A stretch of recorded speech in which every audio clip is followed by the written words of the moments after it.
먼저 도시계획관리위원회 소속 고병국 의원님의 질문이 있겠습니다. 네.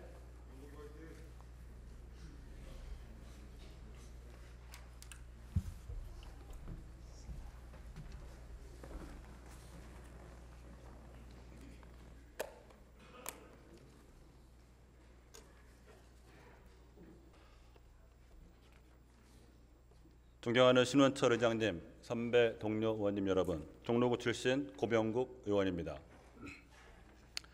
한때 유령마을로 불리던 곳이 있습니다. 돈이문 박물관 마을입니다. 지금은 전에 비해 방문객이 증가하는 등 긍정적인 변화가 일어나고 있다고 합니다. 참으로 다행스러운 일입니다. 그러나 결과가 좋다고 해서 과정이 정당화될 수는 없습니다. 그동안 제가 속한 도시계획관리위원회는 물론 행정자치위원회, 문화체육관광위원회 등에서 수많은 논란이 되어왔던 돈이문 박물관 마을의 정당성에 대해서 이제는 냉정하게 한번 따져볼 때가 되었다고 생각합니다. 우리 제2부 시장님 답변대로 나와주시기 바랍니다.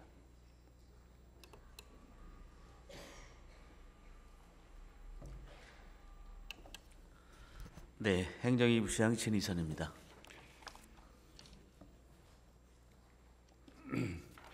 질문에 앞서 돈이문 박물관 마을 조성 사업의 기초적인 사실관계를 몇 가지 확인하겠습니다.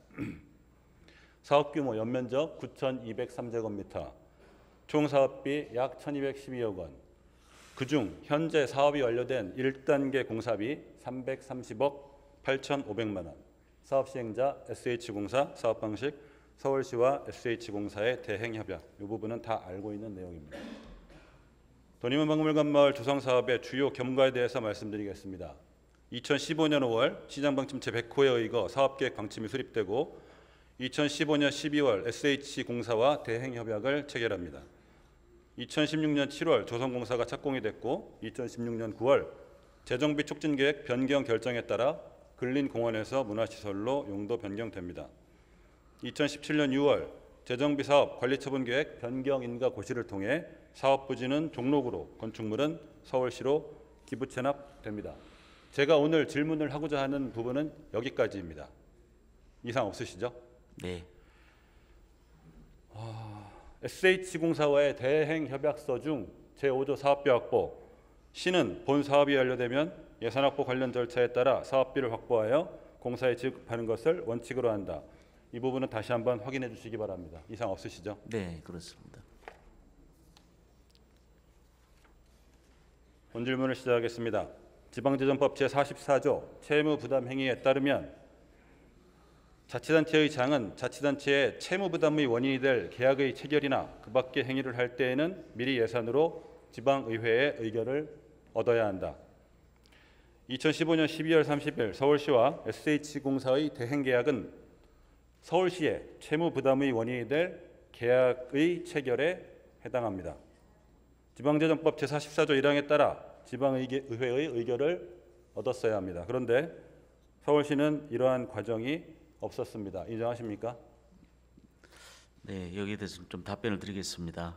위원님 잘 아시겠지만 돈이문 박물관 마을 조성 사업은 당초 전면 철거하고 그 자리에 이제 공원을 조성할 계획이었는데요. 제가 역사 전문가들과 같이 그쪽 지역을 조사하고 탐구를 해보니까 서대문에서 들어오는 첫 번째 마을, 그래서 세문안이라고 그러는데요. 부시장님, 오늘은 제가 해명을 듣기 위한 자리는 아닙니다. 네. 사실은 그간에 충분히 이야기를 들었기 때문에 몇 가지 사실관계만 정확히 네. 확인하는 데 중점을 두도록 하겠습니다. 미리 예산으로 의회 의결을 받지 않으셨죠? 네, 그렇습니다. 지방재정법 제44조 위반입니다. 이걸 좀 말씀드리면 이제 당초에 이 사업을 SH에 위탁 개발을 해서 수익사업 구조로 가져가려고 했는데 그때 토지 문제가 정리가 안 됐습니다. 소유권 네, 문제가. 알겠습니다. 그 내용도 대형 잘 알고 사업을 하다가 있습니다. 보니까 그랬는데요. 받지 않았습니다. 예. 네. 다음은 공유재산 및 물품관리법 제10조 관련입니다. 공유재산의 취득과 처분은 지방의회의 의결을 받아야 합니다. 특히 공유재산 업무 편람에 따르면 중요재산 20억 원 이상 6,000제곱미터 이상의 경우 기부 체납을 결정하기 전에 공유재산 관리계획을 수립하고 지방의회 의결을 득한 후 체납하여야 합니다. 돈인문 박물관 마을은 2017년 6월 30일 사업 부지는 종로구로, 건축물은 서울시로 기부 체납되었습니다. 부시장님, 기부 체납 네. 결정 전에 공유재산 관리 계획을 수립해서 심의를 받으셨습니까? 네, 그러질 못했습니다. 공유재산 및 물품관리법 제10조 위반입니다. 다음은 도시재정비 촉진을 위한 특별법 제12조 관련입니다. 자치단체의 장은 재정비 촉진 계획을 변경하는 경우 도시계획위원회, 건축위원회 등의 심의를 거쳐야 합니다. 서울시는 이미 2016년 7월에 돈인문 박물관 조성공사를 착공한 뒤 뒤늦게 재정비 촉진 계획 변경 절차를 실시하였습니다. 다시 말하자면 근린공원에서 문화시설 용도로 변경도 하기 전에 이미 공사를 착공한 것입니다. 부시장님, 엄밀하게 따지면 이 부분도 위법이시죠? 네, 근데 이 부분은 이제 사전에 좀 구두적인 협의는 한 걸로 알고 있습니다. 네, 제가 엄밀하게 따졌을 경우라고 말씀드렸습니다. 네. 도시재정비 촉진을 위한 특별법 제12조 위반입니다. 다음은 지방재정법 제33조 중기 지방재정계획의 수립 관련입니다. 부시장님, 따로 설명을 안 해도 되겠죠? 중기 네. 지방재정계획 수립하셨습니까? 네. 이것도 뭐 당초에 저희가 위탁 대행으로 했기 때문에 안 한 걸로 알고 있습니다. 안 했습니다. 예. 지방재정법 제33조 위반입니다. 다음은 지방재정법 제37조 투자심사 관련입니다. 총 사업비 500억 원 이상의 신규 사업의 경우 타당성 조사를 받고 그 결과를 토대로 투자심사를 받아야 합니다. 부시장님, 총 사업비 1,212억 원 규모의 돈인문 박물관 마을 조성 사업 타당성 조사 받으셨습니까? 이건 저희가 사후에 투자 심사를 받은 걸로 알고 있습니다.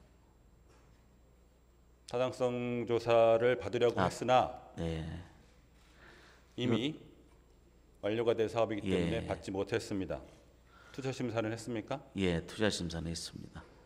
했습니다. 2019년 5월 14일 날 했습니다. 그러나 1단계 공사가 사실상 끝난 뒤에 투자 심사가 지방재정법 37조의 입법 취지에 부합한다고 생각하십니까? 아까 말씀드린 대로요. 이건 프로세스가 당초부터 저희가 상정한 대로 되지 않았기 때문에 이런 결과를 초래했다고 봅니다. 지방재정법 제37조 위반입니다. 다시 한번 정리해 보겠습니다. 지방재정법 제44조, 공유재산 및 물품관리법 제10조, 도시재정비 촉진을 위한 특별법 제12조, 지방재정법 33조, 지방재정법 37조 모두 위반했습니다. 어떻게 이런 일이 벌어졌다고 생각하십니까? 아까 제가 서두에 좀 말씀을 드렸는데요. 당초 이제 공원으로 조성될 마을을 한양 조성의 첫 관문으로 해서 재생 마을로 돈인문 박물관 마을로 조성을 하는 그런 사업입니다. 사실 이러한 사업은 물론 재생 사업도 처음이긴 하지만 이러한 사업 자체가 한 번도 해본 적이 없기 때문에 우리 실무부서에서 행정을 지내는 과정에서 시행착오가 있었다는 것은 인정을 합니다. 다만 제가 이제 실무부서하고 얘기하면서 꼼꼼히 챙기면서 사후적으로 이러한 것들을 치유해 나가고 있고 또 관계 상임이나 위원님들께 양해 말씀도 구했고 사과도 드렸는데요. 그러면서 우리 실무자들도 질책을 했습니다. 다만 이런 새로운 사업들을 하면서 시행착오를 겪고 또 그러면서 이제 앞으로 이런 사업들을 하면서는 개선 방안들이 나오는데요. 또 하나는 우리 실무자들이 힘든 과정을 겪었기 때문에 알겠습니다. 이제 시간의 제약이 있어서 그렇습니다. 또 한편으로는 용기를 줄 필요도 있다고 생각을 합니다. 알겠습니다. 양해해 주시기 바랍니다. 아무리 중요한 일이라도 법령을 무시하고 진행하는 것은 정당성을 인정받을 수 없다고 생각합니다. 부시장님 들어가셔도 좋습니다. 기조실장님 나와서 답변해 주시기 바랍니다.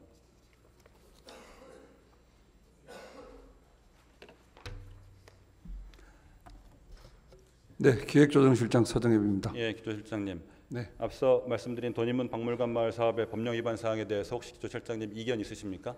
아니 뭐 조금 절차상 미흡한 점들이 있었던 것 같습니다. 네, 여기까지는 과거의 문제였습니다. 지금부터는 현재와 미래의 문제에 대해 질문하겠습니다. 지방제조법 제44조 채무부담행위 다시 보여드리겠습니다.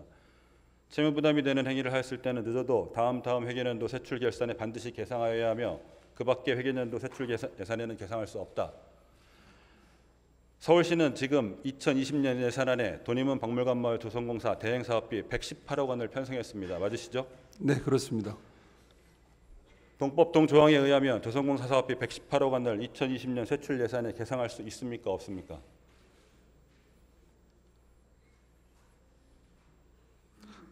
채무 부담 행위에 해당되는지는 그거는 조금 더 한번 면밀한 검토가 좀 필요할 것 같습니다. 국회 입법조사처 등을 통해서 채무 부담 행위라는 사실에 대해서는 자문을 받았기 때문에 이견이 없을 것입니다. 채무 부담 행위일 경우 내년 예산에 반영할 수 있습니까? 없습니까? 원칙적으로는 다음 회계년도에 편성하도록 되어 있습니다. 2017년 세출 예산에 반영했어야 합니다. 늦어도. 예, 들어가셔도 좋습니다. 시장님, 발언대로 나와주시기 바랍니다. 네. 앞서 말씀드린 도누만 박물관 마을 조성 사업 과정에 있어서 서울시의 법령 위반 행위에 대해서 시장님의 생각은 어떠십니까? 예, 저도 사실 뭐 이 경과에 그때 관여는 했습니다만은 사실 이런 내용이 어떤지에 대해서는 정확히 이번에 질의하신다고 해서 저희들이 검토하면서 알게 됐는데 아무튼 결과적으로 보면 분명히 잘못된 것 같습니다. 심각성에 대해서 충분히 공감하신다라는 뜻으로 이해도 되겠습니까? 예, 돈이문 박물관 마을 조성 사업은 앞서 말씀드린 것처럼 기본 법령을 무시하고 타당성 조사, 투자 심사 등 각종 선행 절차를 생략한 채 일방적으로 추진된 사업입니다. 사실 이 사업은 의회의 예산심의 의결권에 대한 심각한 도전행위라고 생각합니다. 그런데 이 상황을 누군가가 치유해야 한다면 결국 그 유일한 주체는 역시 우리 서울시 의회일 수밖에 없습니다. 공사비를 선지출한 SH공사의 재정 여건이 사실 좋지 않습니다. 맞으시죠, 시장님? 그리고 근데, 예. 매년 갚아야 할 이자도 늘어나고 있는 상황입니다. 박원순 시장님께서 이 사안의 심각성에 대해 충분히 공감하신 만큼 어떤 방식으로든 진실 규명을 해서 다시는 이런 상황이 재발되지 않는다라는 것을 전제로 의회의 현명한 판단이 필요하다고 생각합니다. 시장님 생각은 어떠십니까? 예, 당연히 그래야 된다고 저는 생각합니다. 예, 들어가셔도 좋습니다. 예.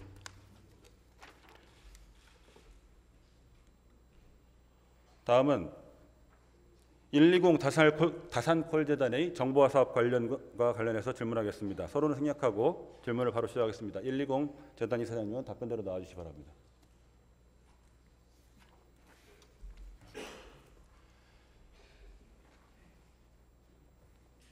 예, 120 다산콜재단 이사장 김민영입니다. 예, 이사장님, 시간이 많지 않아서 좀 빠르게 진행할 테니 가급적이면은 협조해 주시기 바랍니다. 예, 그렇게 하겠습니다. 다산콜재단의 민영응답 처리 흐름도를 한번 보시겠습니다. 시민이 전화를 걸면 대기 인원이 30명 이내일 경우 상담사 연결이 시도됩니다. 이를 인입이라고 합니다. 연결이 안 되면 3분씩 3번을 대기합니다. 3번을 대기해도 연결이 안 되면 강제 종료가 됩니다. 한편 시민이 120 전화를 걸었을 때 대기 인원이 30명을 초과했을 때 강제 종료가 됩니다. 이 또한 포기라고 합니다. 이거는 뭐 다 아시는 얘기입니다. 다산콜재단의 응답률을 한번 보겠습니다. 현재 다산콜재단의 응답률은 핵심적인 경영지표입니다. 인입량 대비 응답 건수의 비율로 산출되고 있습니다. 2018년 1월부터 2019년 3월까지 응답률을 보면 매우 높은 수준을 유지하고 있습니다. 최하가 81%, 2018년 11월의 경우 최고 91%에 이르고 있습니다. 동기간 중 평균 응답률은 85%입니다. 지금부터 본 질문을 시작하겠습니다. 다산콜재단은 2018년 6월 1일 그동안 응답률 산출 방식에 일부 왜곡 현상이 있었다는 것을 알게 됩니다. 지금 화면으로 보시는 서울시 시민봉사담당관 공무원 다산콜재단 통화대기호 처리방법 조정계획안에 따르면 상담사 연결 시도 중에 계속 대기를 선택할 경우 실제로 상담사와 연결이 이루어지지 않더라도 응답 처리가 되고 있음을 알게 된 것입니다. 이게 무슨 말이냐면 상담사와 연결이 안 되었어도 경우에 따라서는 통화한 것으로 카운팅되고 이것이 다산콜재단의 응답률에 반영되고 있다는 것을 알게 된 것입니다. 사실 이 부분은 논란의 여지가 없습니다. 제가 재단의 응답률 산출 방식 변경 이력 자료를 요청했고 재단에서 확인해 주었습니다. 보시는 바처럼 변경 일자 2019년 3월 24일 변경 내용 실제로 상담사가 응답한 건수에 대해서만 계산되도록 수정. 이사장님, 예. 응답률 산출 방식이 잘못되어 있음을 알고도 왜 9개월 동안 방치하셨습니까? 이게 이제 약 10년 동안 계속 같은 방식의 응답률, 그러니까 응대율 계산 방식을 이용해 왔었습니다. 그러니까 해당 사실을 확인한 이후에도 기존의 통계들을 어떻게 처리할 것인가에 대한 명확한 답을 갖고 있지 못했기 때문에 2019년 3월에 예정되어 있었던 전체 콜센터 시스템 개편과 함께 해당 사항을 수정하는 걸로 정리를 했습니다. 그 9개월 동안 그러면 이 통계를 어떻게 개선할 것인가에 대한 계획과 과정이 있었습니까? 여러 차례 논의를 했었고요. 서면으로 자료로 제출하실 수 있나요? 제가 알기로는 없었습니다. 그 일종의 이제 서면으로 남기기보다는 내부에 120 관리팀과 새로 구성된 재단의 시스템 관리팀 그리고 경영진 등이 해당 사안에 대해서 어떻게 이를 개선할 것인지에 대한 공개적으로 논의를 진행했었습니다. 논의하지 않고 내부자들끼리 자료도 없이 논의했다는 것은 이 통계 왜곡 현상을 그냥 덮어두고자 했던 의도는 아니었습니까? 네, 그런 건 아닙니다. 그러니까 해당 사항은 오랫동안 10년 동안 유지해왔던 통계 방식이었기 때문에 이것을 바꾸는 데 필요한 여러 가지 조치들이 필요하고 그렇기 때문에 2019년 3월 그 전체 콜센터 시스템 개편과 함께 하자라고 한 그러니까 일종의 말씀하신 방향을 것처럼 정했습니다. 3월 24일 날 산출 방식이 변경되었습니다. 3월 24일 이전에 산출 방식을 변경했다는 보고를 이사님께서 받으셨습니까? 해당 사항에 대해서 알고 있었습니다. 받으셨습니까? 3월 24일 보고를 받으셨습니까? 전에? 그러니까 그 종합적인 보고를 받아왔습니다. 그러니까 콜센터 시스템 개편과 관련된 종합적. 저는 이미 이 부분에서 재단의 통계에 대한 신뢰가 상당 부분 깨졌다고 생각을 합니다. 다음은 원인불명의 통계 이상 현상에 대해서 질문하겠습니다. 이사님께서 말씀하신 것처럼 재단은 2018년부터 약 59억 원의 예산을 투입해서 새로운 상담 시스템을 구축했습니다. 그런데 3월 24일 새로운 시스템을 가동한 직후 평균 85%를 유지하던 응답률이 4월, 5월 두 달 동안 급격히 떨어졌습니다. 4월 달은 71%, 5월은 73%밖에 안 됩니다. 이해하기 어려운 급락 현상인데요. 이 원인이 무엇이었습니까? 그 핵심은 그 기존의 그 30인 이상의 대기권에 있어서 자동 종료되는 해당 시스템의 오류가 있었음이 나중에 확인이 되었습니다. 그렇기 때문에 일종의 그 콜 배분 시스템을 교체했는데 해당 그 콜 배분 시스템의 오류들이 발생했고 그렇기 때문에 포기율 자체가 줄어들었고 그에 따른 응대율 하락이 있었습니다. 오류가 있었다는 것을 언제 확인하셨다고요? 6월 그러니까 5월 이후에 확인이 되었고 여러 차례 이제 해당 시스템을 관리하고 있는 시스템 관리팀에 해당 사항에 대해서 5월 이후에 확인이 되었다고 말씀하셨습니다. 제가 나중에 다시 따져보겠습니다. 지금 이사장님께서 말씀하신 내용은 재단의 답변 내용, 재단의 공문을 통해서도 확인할 수 있었습니다. 응답률 급락 현상에 대해서 재단 운영본부에 문제 제기가 있었고 이에 대해서 시스템 구축 추진단이 해명을 했습니다. 해명의 핵심은 응답률의 감소는 포기율의 감소로 인한 인입량의 증가로 인해 발생한 것이다. 이게 무슨 말일까요? 그러니까 그때까지는 제가 설명해 보겠습니다.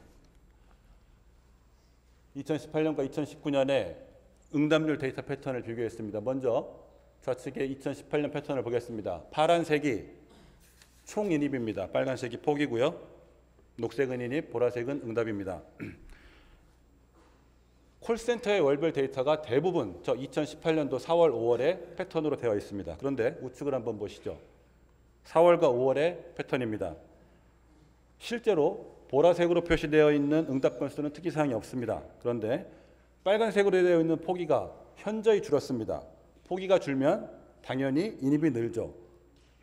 응답률은 인입량 대비 응답 건수의 비율로 산출된다고 이미 설명해 드린 바 있습니다. 실제로 응답 건수는 비슷하지만 인입량이 늘었기 때문에 응답률이 하락했다는 설명입니다. 굉장히 그럴듯해 보이지만 사실은 말장난에 불과합니다. 이게 말장난이 아니라면 저 빨간색의 포기가 왜 줄었는지에 대한 원인 분석과 설명이 필요합니다. 그런데 이사장님, 좀 전에 말씀하셨죠. 시스템에 오류가 있었다. 예, 그리고 그것을 5월 이후에 인지했다. 그렇게 말씀하셨습니다. 맞으시죠? 예.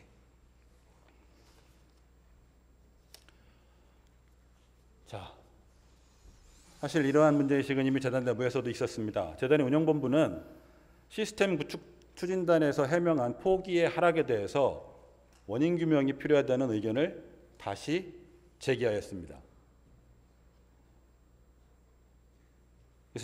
이사장님께서 아까 답변하신 내용을 근거로 보면 이 부분에 대한 원인 규명이 이제는 됐다.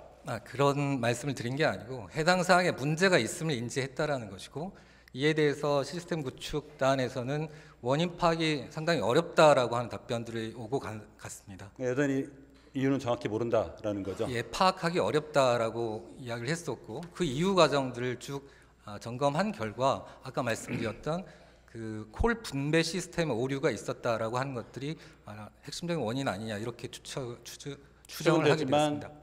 아직 검증은 안 됐다라는 말씀이신가요? 검증을 하기가 어렵다는 말씀이신가요? 앞으로도? 일단 알겠습니다. 현재로서는 그게 추정할 수밖에 없다라고 네, 일단 알겠습니다. 그런데 여기서 끝이 아닙니다. 더 놀라운 일은 지금부터입니다. 2019년 6월 1일 그동안에 아무 일 없었다는 듯이 모든 것이 정상화됩니다. 6월부터 지금까지의 응답률은 예년 수준을 다시 정상적으로 유지하고 있습니다. 앞서 보여드린 패턴, 문제가 된 금년 4월, 5월의 패턴, 좀 이상한 패턴이 6월 이후에는 다시 패턴도 정상으로 회복되었습니다.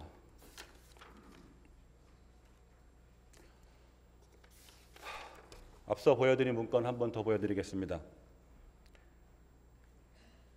6월 1일부터 모든 것이 정상화되었습니다. 그런데 6월 24일 시스템 구축 추진단의 의견은 단순 시스템의 개선으로는 개선이 불가하다.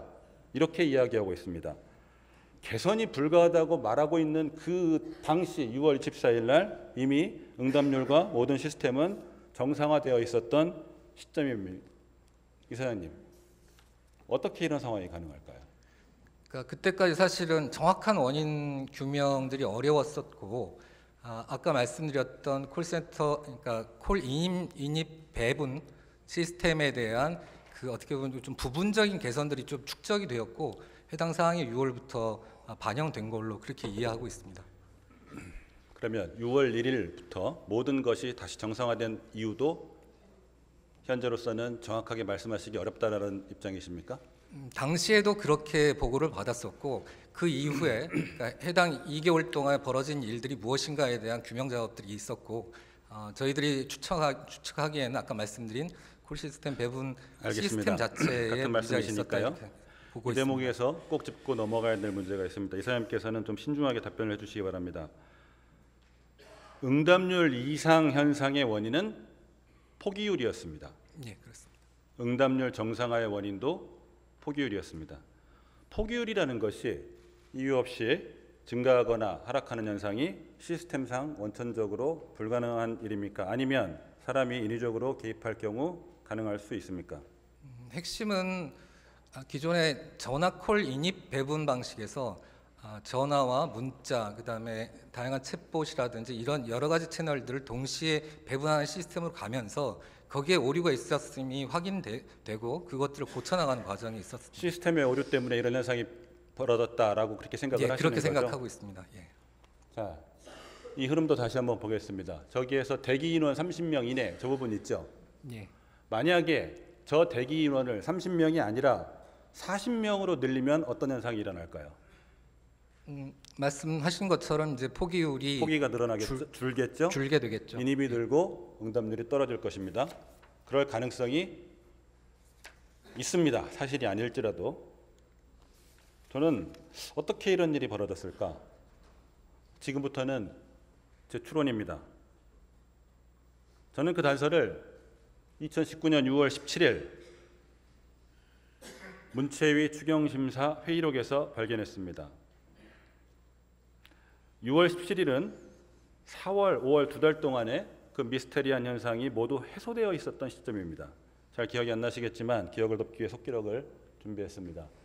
상담 시스템 개편 이후에 일시적으로 약 5%에서 10% 응대율 하락이 있었다. 정확하지는 않지만 뭐 비슷한 내용입니다. 실제로는 10% 이상의 하락이 있었습니다.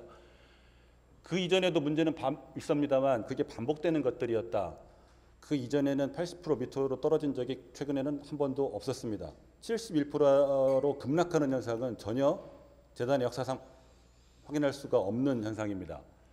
새로운 시스템이 도입되면서 이 부분에 있어 응대율이 하락된 부분은 지금 이 시스템을 개편하지 않고는 보완하기가 쉽지 않다고 판단해서 하루빨리 추경을 하자 이렇게 결정을 하게 된 것이다.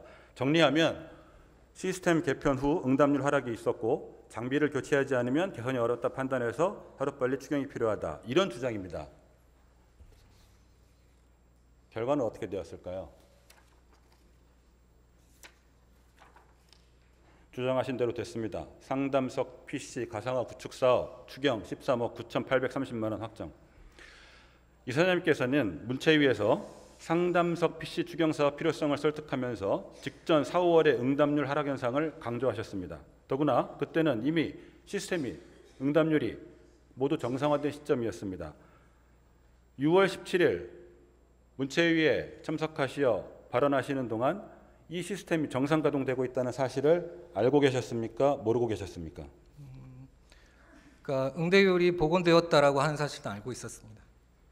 알고 있었으면 어떻게 저렇게 답변을 하실 수가 있으셨죠? 그러니까 그것이 일시적인 것인지 여부, 그러니까 안정적으로 그 응대율을 확보할 수 있는지 여부가 중요하지 않을까 이렇게 생각했었고, 예, 해당 포기율 문제 이외에 실제로 상담석 현장에서는 그 PC 꺼짐 현상이라든지 백화 현상과 같은 그 가상화 PC 작동의 오류들이 많이 발생하고 있었기 때문에 해당 사항들을 보완해야 한다라고 하는 필요성에 대해서 좀 강조했습니다.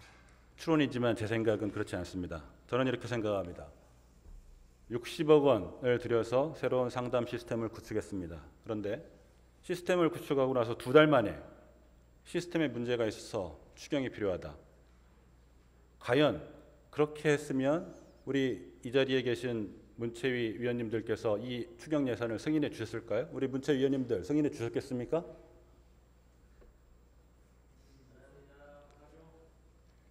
아마 안 하셨을 겁니다. 다시 한번 질문하겠습니다. 문체위에서 하신 답변처럼 상담석 PC는 응답률 하락에 따른 시급성 때문에 계획된 것입니까? 아니면 응답률과는 무관하게 원래 계획되어 있던 것입니까? 두 가지가 동시에 있었다고 말씀드리겠습니다. 그러니까 가상화 PC 사업 계획이라고 하는 것은 원래 내년도에 내구 연한이 도래하기 때문에 해당 사업 계획을 내년 예산으로 잡으려 했으나 실제로 시스템 개편 이후에 이런 응대율 하락이라든지 그다음에 가상화 PC 작동 오류들이 빈발하면서 해당 예산을 추경으로 편성해서 사업을 진행해야 한다는 필요성을 말씀드렸습니다. 해당 상임위에서도 단지 저 부분만 가지고 보고를 드렸던 것은 아니고요.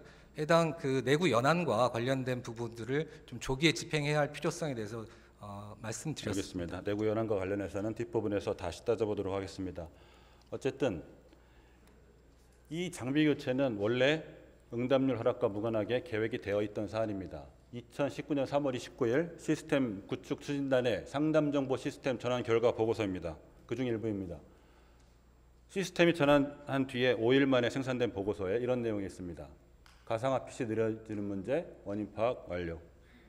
추경을 통한 장비 교체 예정. 장비 교체 필요도 아니고 장비 교체 검토도 아니고 예정입니다. 하겠다는 것입니다. 과연 그 장비 교체가 앞서 말씀하신 내구 연한 포함해서 그렇게 시급한 일이었을까? 그 부분도 사실 설득력이 좀 떨어집니다. 보시는 화면은 2019년 9월의 ISP 보고서 Information Strategic Planning의 일부입니다. 3억을 들여서 만든 용역 결과물입니다. 이 보고서에 보면 이 보고서에서 PC 가상화 서버 장비 운용 현황을 보면 평균 사용률은 10% 수준, 전반적으로 서버 가용성은 양호한 수준으로 되어 있습니다. 평균 사용률 10% 수준이던 장비가 1년 반 뒤에 불안정해졌다. 상식적이지 않았습니다. 기술적인 근거가 있는 이야기인가 찾아볼 수 없었습니다. 장비가 노후화되었다고 하는데 그 근거를 확인할 수가 없습니다. 그래서 그동안의 장애 이력 및 조치 사항에 대해서 자료를 제출하라 라고 했습니다. 제출했을까요? 안 했을까요?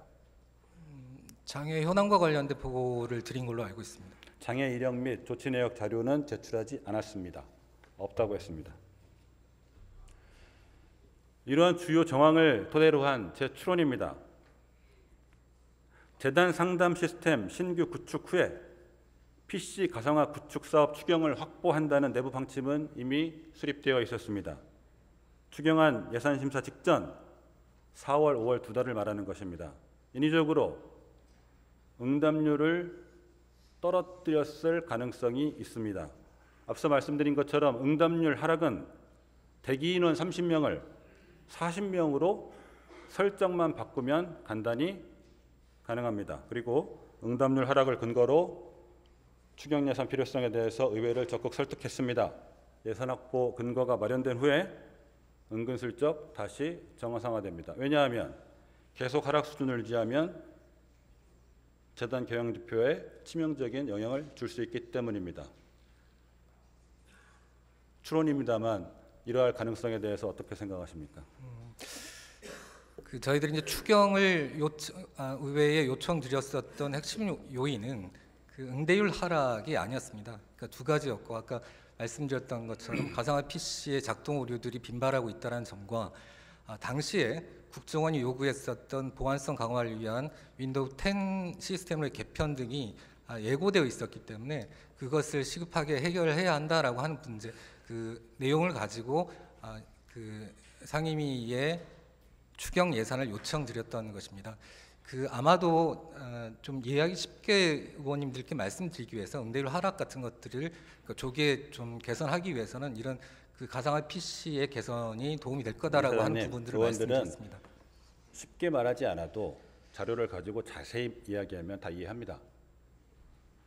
국정원 지침과 관련해서는 제가 할 말이 많습니다만 시간 관계상 그 부분에 대한 논쟁은 오늘은 하지 않겠습니다. 다음에 시정질문 기회가 있으면 그때 다시 한번 따져보겠습니다.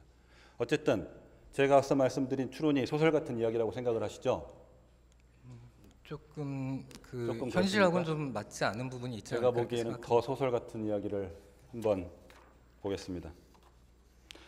앞서 말씀드린 2019년 6월 17일 회의록을 다시 한번 보겠습니다. 여기에 보면 시스템 전체 개편 내용에 관련해서는 81억이 소요된다는 추계가 있었고 1단계 사업, 2단계 사업, 3단계, 그 다음 단계 사업을 해서 2, 4단계 사업까지 다 돼야 전체 120 상담 시스템 개편이 완료되는 거다. 이렇게 말씀하셨습니다. 상당히 계획적인 것처럼 보이는데요. 이 사장님, 저 81억의 추계가 어디서 나왔고 이 단계별 사업의 추진 근거가 무엇입니까? 81억은 애초에 2016년부터 17년까지 진행되었던 ISP 그러니까 정보화 전략 계획에 따른 일정 추계 예산입니다. 그리고요, 단계적 사업의 근거는 무엇이죠? 그러니까 해당 사업이 포함되어 있는 여러 영역들 중에서 우선 급한 것들이 상담석 AP와 그다음에 콜센터 시스템 구축이라고 하는 부분들로 구성이 되었고요. 그 이후에 그 네, 내부 연합이 도래하지 않았던 가상화 PC 개편 같은 것들이 포함되어 있습니다. 제가 81억 추계와 단계별 사업의 근거를 자료로 제출하고 했더니 두 가지를 제출했습니다. 81억 추계의 근거로 2017년 ISP 보고서를 제출했습니다. 81억은 여기에 없습니다. 단계별 시스템 개편 계획의 근거로 역시 ISP 보고서와 시민소통기획관실에서 생산한 콜센터 시스템 구축 계획을 제출했습니다. 없습니다. 단계별 계획이라는 것 자체가 없습니다. 말 그대로 주먹구구식 추계, 주먹구구식 사업 계획일 뿐입니다. 제가 재단에서 제출한 자료들을 보다 보니까 도깨비 병마이 같은 것이 튀어나옵니다. 그게 뭐냐? 망연계와 이중화입니다. 2017년 ISP 보고서에서는 서버 가상화 신규 도입과 망연계 시스템을 주요 항목으로 제시하고 있습니다. 또한 상담 시스템 구축 사업 정보화해타 심사 결과 보고서에서도 시스템 안정성 및 가용성 보장을 위해 주요 사항 이중화를 하라고 하고 있습니다. 그런데 시스템 구축 완료 후에도 이 망연계 이중화 관련된 정보화해타가 계속 신청되고 예산이 계속 반영됩니다. 보시는 화면은 정보 시스템 담당관의 콜센터 정보화해타 심사 결과들입니다. 굉장히 복잡하지만 제가 보기에는 이렇습니다. 상담 시스템 구축 시에 모든 시스템의 이중화를 완료했는데 하다 보니까 행정 서비스 연계 시스템이 누락되었더라. 그래서 이거를 2019년에 하려고 했는데 예산이 반영이 안 돼서 2020년에 다시 재추진하려고 한다. 2019년도에 망연계 이중화 구축은 2020년에 하는 연계 시스템 이중화는 다른 사업이다. 이런 내용입니다. 그럴 수 있겠죠. 그러나 이렇게 한번 보겠습니다. 신규 시스템 구축을 위해서 3억 원을 들여서 연구 용역을 했습니다. 시의회에서는 기왕 할 거면 제대로 해라 라고 해서 신규 시스템 구축 예산 59억 원을 전액 승인했고 금년 3월부터 새로운 시스템이 가동되기 시작했습니다. 그런데 2달 만에 자꾸만 뭐가 빠졌고 자꾸만 뭐가 부족하다고 합니다. 우리 정보 시스템 담당관은 그 말이 맞다, 적정하다 그럽니다. 뭐가 빠졌고 뭐가 부족하다면 수십억을 들여서 시스템을 설계하고 구축한 누군가가 먼저 반성하고 책임을 져야 하는 것 아닙니까? 책임은 없고 예산은 끊임없이 투입됩니다. 어떻게 생각하십니까? 그 ISP 연구 보고서는 사실 이제 재단 설립 이전에 서울시가 그 의뢰해서 만들어진 연구 보고서입니다. 해당 사항에 보시면 말씀하셨던 내용 중에 우선적으로는 망연계와 콜센터 시스템 구축 부분, 가상화 PC 이런 것들이 포함되어 있긴 하지만 실제로 나머지 요소들, 예를 들어 그 가상화 PC의 구축이라든지 망의 이중화라든지 이런 내용들도 포함이 되어 있긴 한데요. 예, 이사장님 시간이 없어서 그 부분은 다음 시정 질문을 통해 따져보도록 하겠습니다. 지금 이 시간에도 우리 다산콜센터 상담사분들은 열심히 일하고 계실 것입니다. 소위 감정노동이라는 직무를 묵묵히 수행하고 계실 텐데요. 저는 콜센터의 시스템은 이분들을 위한 시스템이 되어야 된다고 생각합니다. 이분들이 시민들의 고충을 좀 더 편안하게 그리고 좀 더 효율적으로 응대할 수 있도록 구축하는 것이, 시스템을 구축하는 것이 재단의 의무라고 생각을 합니다.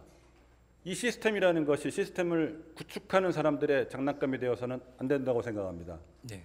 이사장님은 그 부분을 명심해 주시기 바랍니다. 들어가셔도 좋습니다. 예, 알겠습니다. 시장님 나와주시기 바랍니다.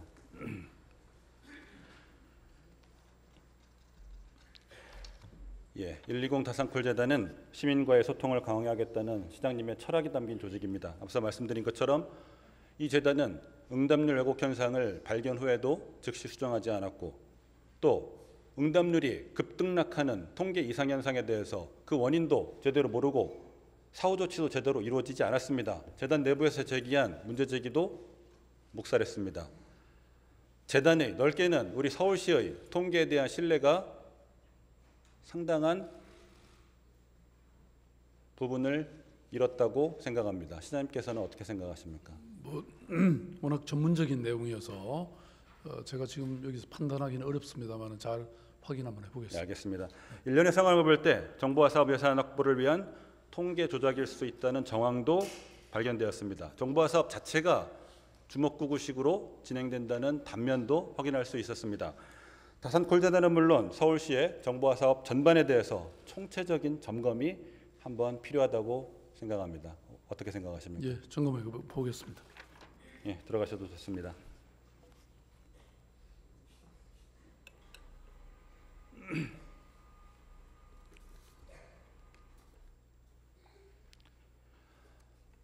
존경하는 신원철 회장님, 선배 동료 의원님 여러분, 어느 상임위를 막론하고 정보화는 만병통치약처럼 대접받고 있습니다.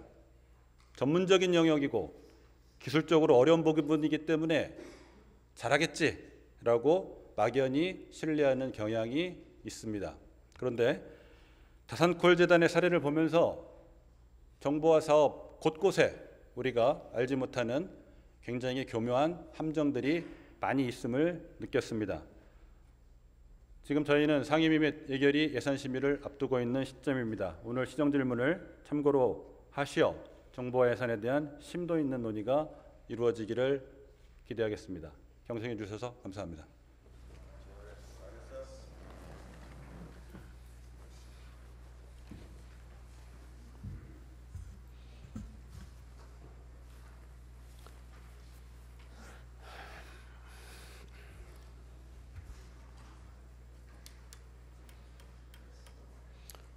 네, 고병국 의원님 수고하셨습니다.